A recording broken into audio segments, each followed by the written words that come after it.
गतकाली तेलंगाना राज्य सरकार एक ऐतिहासिक निष्पत्ति नेले।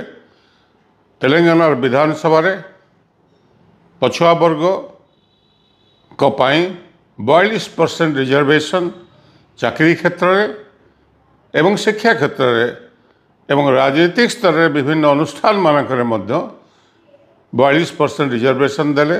तत्सहित एससी एवं एसटी को पाई 25% रिजर्वेशन रखिले एवं पूर्वर ओबीसी मानक 29% रिजर्वेशन थिला। जदियो मंडल कमिशन ने 27% सुपारिश थिला आगु से राज्य रे 29% रिजर्वेशन आगु लागू होता। 42% रिजर्वेशन करिवार जो निष्पत्ति राज्य सरकार नेले, प्रथमे जातिभित्तिक जनगणना राज्य कराइले। ताकू साइंटिफिकली डाटा एनालाइज कला परे ओबीसी संख्या 42% बाहर एवं 42% को 42% रिजर्वेशन ओबीसी दिगला उभय चाकरी एवं शिक्षा क्षेत्र में। ठीक से भाई एससी एसटी जो डाटा थिला ताकू मध्य बढ़ई 10% और 15% अर्थात 25% रिजर्वेशन एससी एसटी को दिगला शिक्षा क्षेत्र में एवं अन्यान्य विभिन्न जो राजनीतिक स्तर में। ये को निष्पत्ति समग्र देश रे स्वाभाविक भावे एक अध्याय सृष्टि हला, नुआ अध्याय सृष्टि हला।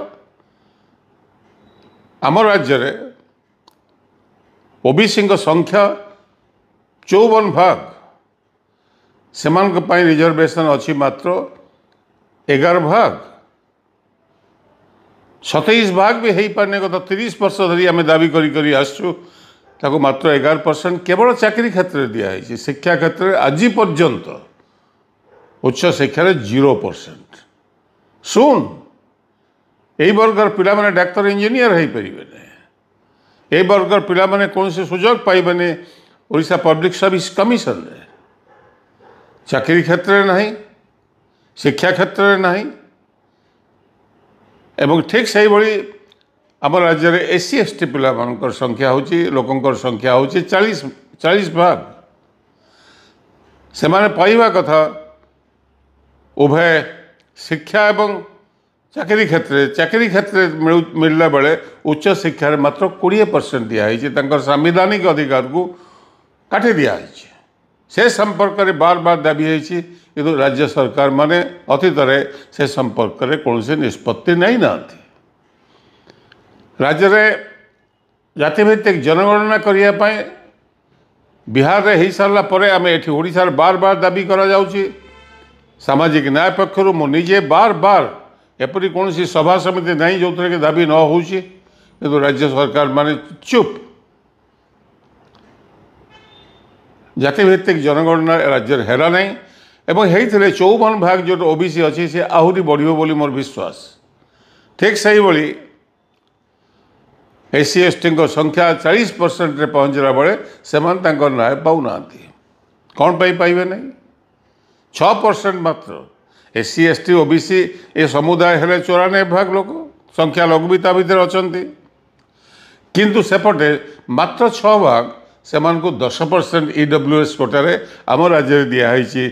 उभय शिक्षा एवं चाकरी क्षेत्र में जदि मिलला तो एम कहीं मिल नहीं, से मिलू कहार आपत्ति नहीं।